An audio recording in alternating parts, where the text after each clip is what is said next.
Hi అండి. Welcomes to Siri vlogs.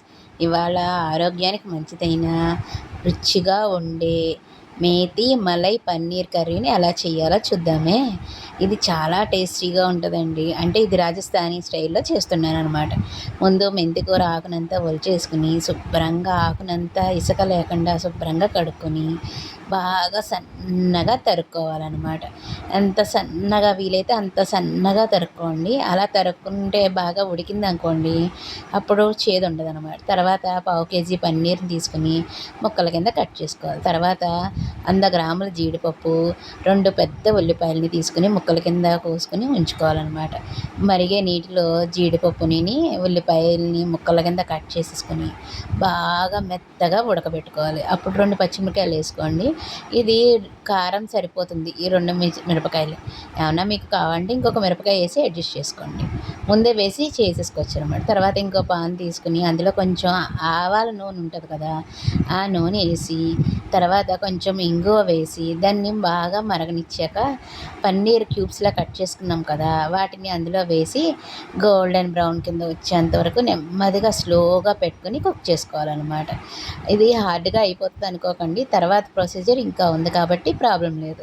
అవన్నిటిని బాగా గోల్డెన్ బ్రౌన్ కింద వచ్చేంత వరకు నెమ్మదిగా తిప్పుకొని ప్రతి ముక్క అన్ని యాంగిల్స్లోనూ కాలేలాగా చేసుకోండి. చూసుకోండి, అంతా మారుతుంది కదా, టెక్స్చర్ గోల్డ్ కలర్లోకి వస్తుంది కదా, అలా వచ్చేంత వరకు బాగా తిప్పుకొని కలుపుకొని పక్కకు పెట్టుకోవాలన్నమాట. అన్నిటినీ తీసేసి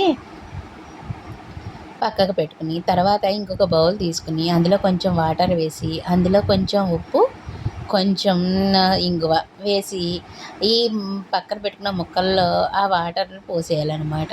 బాగా మరిగిన వాటర్ కదా, దీనివలన చాలా సాఫ్ట్గా వస్తుందండి. వేగిన టేస్ట్గా వస్తుంది. మనకి హోటల్లో చూడండి ఎంత సాఫ్ట్గా వస్తుందో అలా వస్తుంది అనమాట. తర్వాత మనం జీడిపప్పు, ఉల్లిపాయలు, పచ్చిమిరకాయలని పొయ్యి మీద పెట్టుకున్నాం కదా, అవి కూడా ఉడికిపోయినాయి అనమాట. వీటిని కూడా పక్కకు తీసేసుకుని చల్లారాక బాగా మెత్తగా గ్రైండ్ చేసుకోవాలన్నమాట. మీకు అప్పుడు కావాలంటే కొంచెం ఐస్ వాటర్ కూడా వేసి బాగా రుబ్బుకోవచ్చు అనమాట. చల్లారాక పర్వాలేదు, లేదా ఐస్ ముక్కలు వేసి కొంచెం వాటర్ వేసినా బాగుంటుంది అన్నమాట. తర్వాత ఇంకొక మూకెట్ పెట్టుకుని అందులో ఆవాల నూనె వేసి కొంచెం అల్లం వెల్లుల్లి ముక్కలు, కొంచెం ఒక పచ్చిమిరకాయ ముక్కలు వేసి బాగా వేయించుకోవాలి. వేయించుకున్నాక ఇందులో మీరు మసాలాలు కావాలంటే వేసుకోండి, కానీ ఇది రాజస్థానీ స్టైల్లో కదా, అసలు మసాలాలు అంటే ఇంక మిగతా అన్నీ ఉండవన్నమాట. సోంపుని దంచేసి పౌడర్ చేసుకోవాలి, అది వేసి బాగా వేగనివ్వాలి.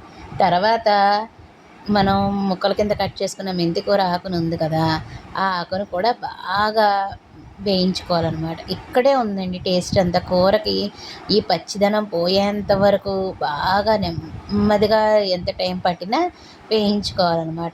అది పచ్చిదనం పోతే పసరదనముని చేదు బాగా తగ్గిపోతుంది అన్నమాట. తర్వాత కొంచెం పసుపు, కొంచెం కారం వేసన్న పేరుకండి, అది కలర్ కోసమే అంతే. కొంచెం ధనియాల పొడి వేసి బాగా కలుపుకోవాలన్నమాట. మళ్ళీ మెంతికూర ఆకు ఉంది కదా, దానికి అన్నిటికీ ఇవన్నీ పట్టేలా చూసుకోవాలండి. ఈ కలర్ మారుతుంది కదా, మెంతి ఆకు కలర్ మారినప్పుడు మనకు తెలుస్తుంది కదా మారింది, అది వేగింది అని. ఆ తర్వాత జీడిపప్పు పేస్ట్ ఉంది కదా, దాన్ని వేసేసి బాగా కలుపుకోవాలి. ఇది వేసినప్పుడు బాగా చూసుకుంటూ ఉండండి, కింద అడుగున పడుతుంది కదా, పట్టకుండా బాగా కలుపుకుంటూనే దగ్గరగా ఉండి సిమ్లోనే ఉండి చూసుకుంటూ బాగా కలుపుకోవాలన్నమాట. ఇది ఎంత స్లోగా ఓపిక్గా చేస్తారో అంత టేస్టీగా ఉంటుందన్నమాట. తర్వాత ఒక కప్పు పెరుగుని తీసుకుని బాగా చిలకరించుకొని ముక్కల్లో లేకుండా బాగా క్రీమీగా అవుతుంది కదా, అలా చేసేసుకోవాలన్నమాట. విస్కర్తో చేసుకున్నారనుకోండి బాగా వస్తుంది. దాన్ని అందులో వేసి బాగా కలుపుకోవాలి. చాలా సిమ్లో పెట్టుకోండి, లాస్ట్ సిమ్లోనే పెట్టుకోండి, ఎందుకంటే ముక్కల కింద అయిపోతుంది కదా పెరుగు.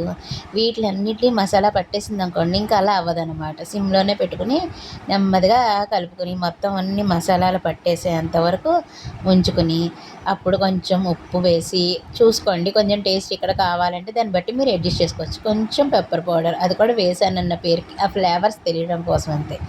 దాన్ని బాగా కలుపుకున్నాక కొంచెం ఫ్రెష్ క్రీమ్ ఉంటుంది కదా, ఆ క్రీమ్ కూడా రెడీగా పెట్టుకుని అది కూడా వేసేసుకోవాలన్నమాట.